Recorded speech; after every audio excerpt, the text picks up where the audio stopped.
What do you want in your life? It's a very hard question to answer. You're going to have to put some effort into your life. Set up some aims for yourself, goals that you actually value. You need to be motivated to do that. If you're extroverted, you want friends. If you're agreeable, you want an intimate relationship. If you're disagreeable, you want to win competitions. If you're open, you want to engage in creative activity. If you're high in neuroticism, you want security. So now you've got your thing to aim at. Think, well, I'm motivated because I got my thing to aim at. Yeah. It's like you're not as motivated as you could be because you don't yet have your thing to run away from. Because if you really want to be motivated, you want to be going somewhere and you want to be not going somewhere else. You got to aim at something, otherwise your life is meaningless. Well, what should you aim at? Well, pick something, aim at it. As you move toward it, you'll get wiser. Then maybe your aim will change. That's okay, but at least it'll change in an informed way. Discipline yourself in one dimension. See what happens. In some sense, life is a game. The analogy is that in life, like in sports, you're setting forth an aim and then arranging your perceptions and your actions in pursuit of it.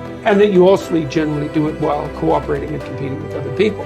So that's also the game-like element as well. Okay, so once you get your goal structure set up, you think, okay, if I could have this life, looks like that might be worth living, despite the fact that it's going to be anxiety-provoking and threatening, and there's going to be some suffering and loss involved and all of that. The goal is to have a vision for your life such that, all things considered, that justifies your effort. Put yourself in the right frame of mind. Treat yourself like you're someone responsible for helping.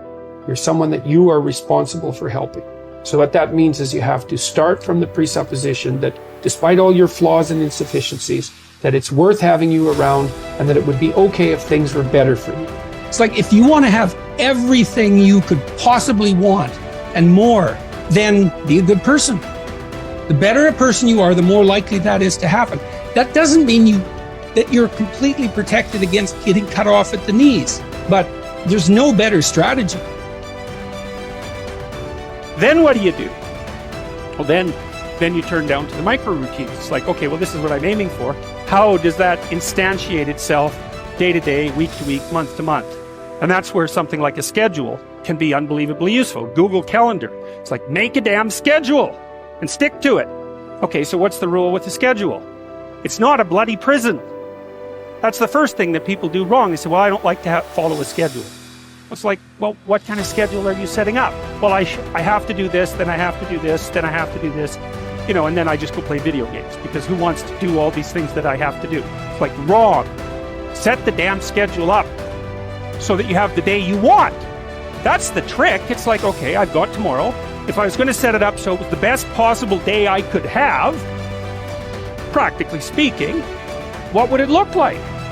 Well, then you schedule that. And obviously there's a bit of responsibility that's going to go along with that, because if you have any sense, one of the things that you're going to insist upon is that at the end of the day, you're not in worse shape than you were than at the beginning of the day, right? Because that's a stupid day. If you have a bunch of those in a row, you just dig yourself a hole and then you bury yourself in it. It's like, sorry, that's just not a good strategy. When the unknown emerges, you tend to experience anxiety. And then there's the known, and I define the known very specifically and very carefully. The known is the place you are when what you're doing produces the results you want.